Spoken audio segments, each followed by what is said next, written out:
نظريات الكرتون هي عبارة عن ملاحظات للحلقات أو فك شفرات لبعض الحلقات، وده مجهود شخصي لبعض الأشخاص. والنهاردة هتكلم عن كرتون كات. لو عاوز تعرف تابع الفيديو.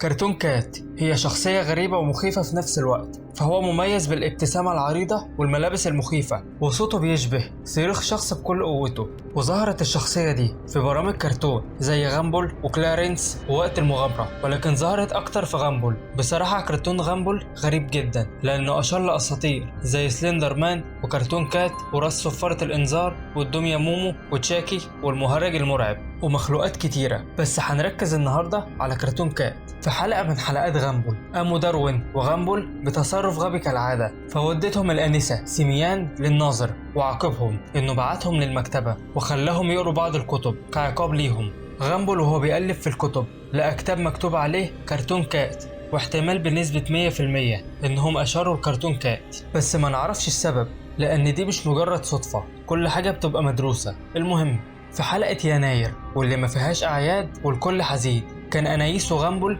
قاعدين على الطاولة، فجه داروين بشكل غريب، فكان لونه أسود ولابس قفازات بيضة وعينه شبه القط كات. في حلقة تانية جت صديقة غامبول اللي اسمها بيني، راحت بيته لكنه ما كانش في البيت والبيت كان فاضي وما فيهوش حد، فاستغربت وراحت لبيت صغير موجود في الحديقة المصنوعة من الخشب، ولقيت غامبول. خافت شوية واتكلموا والموضوع كان طبيعي جدا، بس لو ركزت هتلاقي المحيط الموجود هناك، هتشوف صناديق بيني وغامبول وحاجات تانية، وهنشوف صورة كرتون كات متعلقة على الجدار بيبص لغامبول وبيني بطريقة مخيفة جدا. وفي كرتون كليرانس وفي ليلة من الليالي في ساعة متأخرة من الليل، كان جيف في بيته بيتفرج على التلفزيون لوحده، كان في لوحة متعلقة على الجدار وفيها صورة كات، وبعد شوية بيسمع جيف صوت صراخ، والغريب ان لما سمع صوت الصراخ كان بيبص على اللوحة، وكان جيف عارف ان الصوت من الصورة. وفي كرتون وقت المغامرة في الحلقة اللي اتعرف فيها فين وجايك بمرسلين ولما طردتهم من بيتهم، لكن قبل كل ده كان بيحكي جايك قصة مخيفة لفين، وبعدها مشي، وهنا بيلمح فين لدودة بتمشي ويطردها، وهنا نشوف على الأرض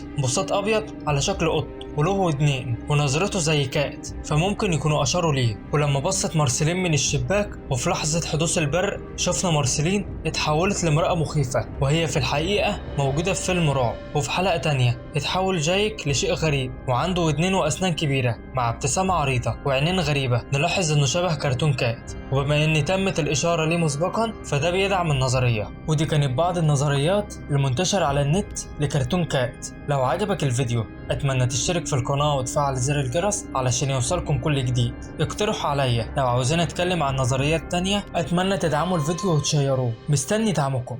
سلام.